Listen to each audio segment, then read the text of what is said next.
안녕하십니까. 건설 현장의 문제점 및 개선 방안에 대해서 발표를 진행하게 될 대림대학교 학생 조용호입니다. 발표를 시작하도록 하겠습니다. 우선 목차로는 현장 개요, 건설 현장의 문제점, 그리고 이에 대한 개선 방안, 그리고 마지막으로 현장 시설을 마치며 느낀 소감 순서로 발표를 진행하도록 하겠습니다.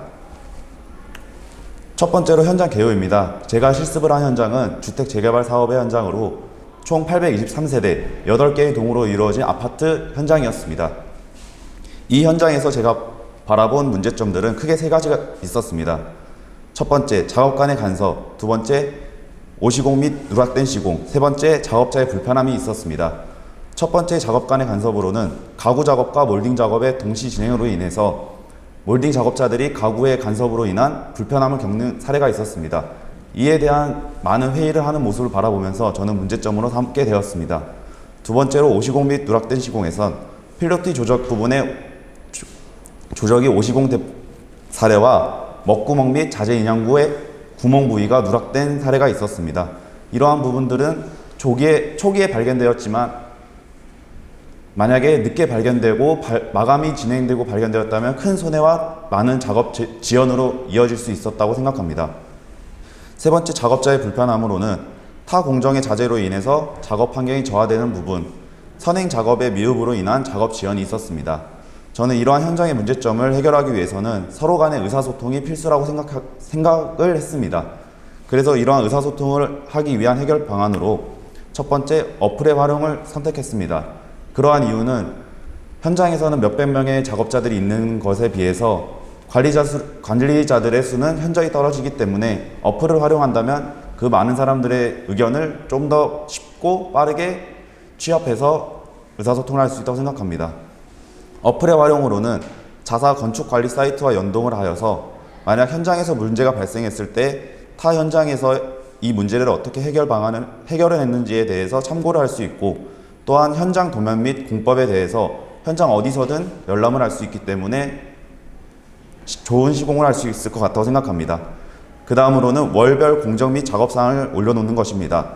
그렇게 된다면 금일 작업사항에 대해서 누락을 방지할 수 있고, 또한 작업자들도 다음 작업에 대한 준비를 할 수 있다고 생각합니다.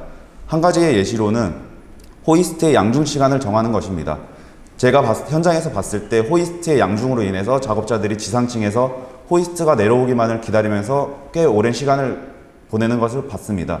이러한 부분을 방지하기 위해서 양중이 많은 협력업체들과 관리자들이 협의를 통해 호이스트 양중 시간을 정해둔다면 그 시간대를 어플로 활용하여 기재를 해두고 그 어플을 다른 작업자들이 보면서 해당 시간대에 그 해당 호이스트를 이용하지 않고 다른 작업을 하면서 작업 지연되는 시간을 방지할 수 있다고 생각합니다. 다음으로는 작업자들에게도 업로드 권한을 부여하는 것입니다. 만약 사진에서 보이는 것처럼 보수 전 사진은 관리자들이 직접 촬영을 하여서 작업을 지시하고, 그 다음에 보수가 완료된 다음에는 작업자들이 직접 사진을 촬영하여 올려주는 것입니다. 그렇게 된다면 관리자들도 보수가 어떻게 되었는지 확인이 가능하면서 그만큼 동선도 간소화되면서 금일 중요 작업에 대해서 좀 더 시간을 투자할 수 있다고 생각합니다. 그리고 작업자가 직접 보수 완료 사진을 업로드하면서 그 작업에 대한 책임의식이 강화될 수 있다고 생각합니다. 두 번째로 QR코드의 활용입니다. QR코드 경우 부착 위치는 세대별 출입구, 호이스트 지상층, 협력업체 사무실 등으로 작업자들의 동선이 잦은 곳으로 지정하여 어디서든 촬영이 가능하도록 합니다. 이러한 QR코드의 활용 방안은 세대 작업 진행 전 QR코드를 등록하고 세대 작업 완료 및 퇴근 시에 QR코드를 등록하여서 작업자들의 작업 현황이 어떻게 되었는지 좀 더 편리하게 확인할 수 있다고 생각합니다. 매일 아침 작업일보를 제출을 받지만 이에 대한 오차가 생길 수 있는데 이러한 QR코드를 활용하여 오차를 최대한 줄이면서 작업 현황에 대한 최신화가 가능하다고 생각합니다. 그리고 하자가 발생했을 시에 QR코드가 등록된 작업자가 파악이 가능하고 해당 작업자의 다른 세대 작업을 우선적으로 확인하여 빠른 하자 확인 및 보수가 가능하다고 생각합니다.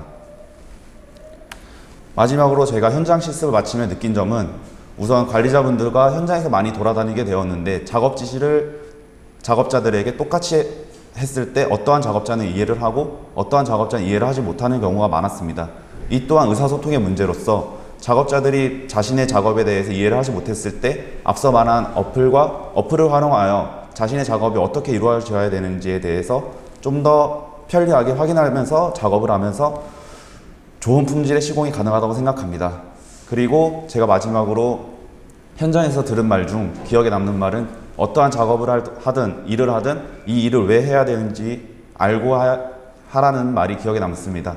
그 이유는 제가 이 일을 할 때 정해진 규칙에 따라서만 일을 하다 보면 저의 성장 또는 문제가 발생했을 때 해결 방안을 늦게 찾을 수밖에 없고 이 일을 왜 해야 되는지 이해를 하고 작업 지시를 정확하게 해야 좋은 품질의 시공을 할 수 있다고 생각하기 때문입니다.